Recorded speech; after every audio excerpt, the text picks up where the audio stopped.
के अंतर्राष्ट्रीय अध्यक्ष करता हूँ, प्रदेश अध्यक्ष श्रीमान प्रहलाद वाजपेयी जी का अभिनंदन करता हूँ और श्रीमान के वाजपेयी जी को साधुवाद देता हूँ ऐसा कार्यक्रम करने के लिए।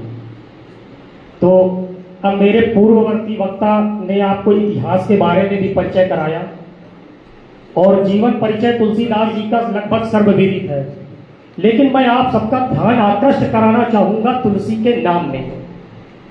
तुलसी, तु ल सी, तु माने है तुरीय, तुरीय अवस्था। मानव की 3 अवस्थाएं हैं, जागृत अवस्था, स्वप्नावस्था और सुप्तावस्था। लेकिन ब्रह्म की अवस्था होती है तुरीय अवस्था, अर्थात समाधि की अवस्था। तो तुरीय माने राम, ला माने लक्ष्मण और सी माने सीता। जहां राम, लक्ष्मण और सीता का त्रिवेणी हो वो है तुलसी।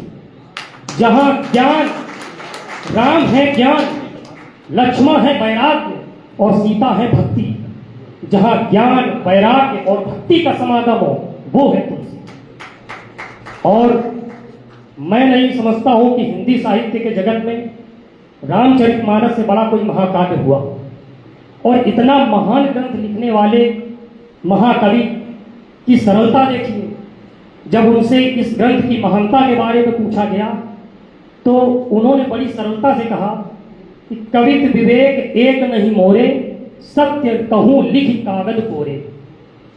और मैं शुक्ल जी को एक और बात आकृष्ट कराना चाहूंगा कि अपने कर्मों से, अपने ज्ञान से व्यक्ति सम्मान तो पा सकता है, लेकिन महान नहीं बन सकता। महान बनने के लिए जो सबसे जरूरी चीज होती है वो है राम कृपा। राम की कृपा के बिना कोई व्यक्ति महान नहीं बन सकता।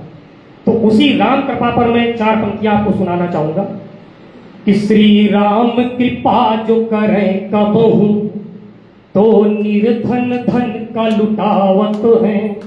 अरे जन्म के भूखे नंगे को उई 56 भोग लगावत है।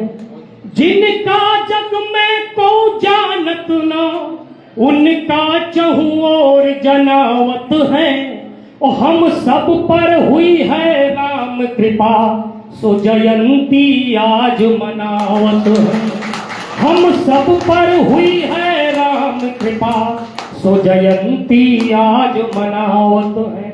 अब चूंकि मैं कवि हूं और कवि के लिए सबसे जरूरी चीज होती कलम, और एक शिक्षक के लिए और कवि के लिए कलम का महत्व लगभग बराबर है। तो उस कलम पर भी मैं 4 पंक्तियां आपको सुनाना चाहूंगा कि कलम रखते हैं हम ऐसी, कलम रखते हैं हम ऐसी जिसको ना तुम तोड़ सकोगे। कलम रखते हैं हम ऐसी जिसको ना तुम तोड़ सकोगे। रुपये की रिश्वत देकर ना अपने हित में मोड़ सकोगे। और विचार मेरे हैं अंगार, विचार मेरे हैं अंगार, कलम मेरी फौलादी है। और झूठ को काटे है तुरंत, और सच कहने की आदि है।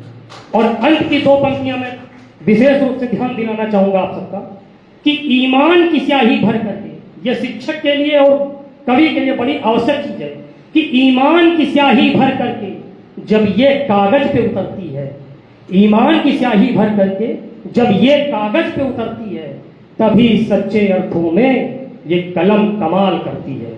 तभी सच्चे अर्थों में ये कलम कमाल करती है। और समय की मर्यादा को ध्यान रखते हुए, चूंकि ये कार्यक्रम एक गुरु के आंगन में हो रहा है, तो 4 पंक्तियां मैं गुरु के लिए भी अर्पित करना चाहूंगा कि गुरु ज्ञान का दीप जलाकर मन के तम को मिटाता है। शिष्य के कोरे अंतर मन में सुंदर चित्र सजाता है। डांट डपट की औषधि देकर शिष्य को स्वस्थ बनाता है।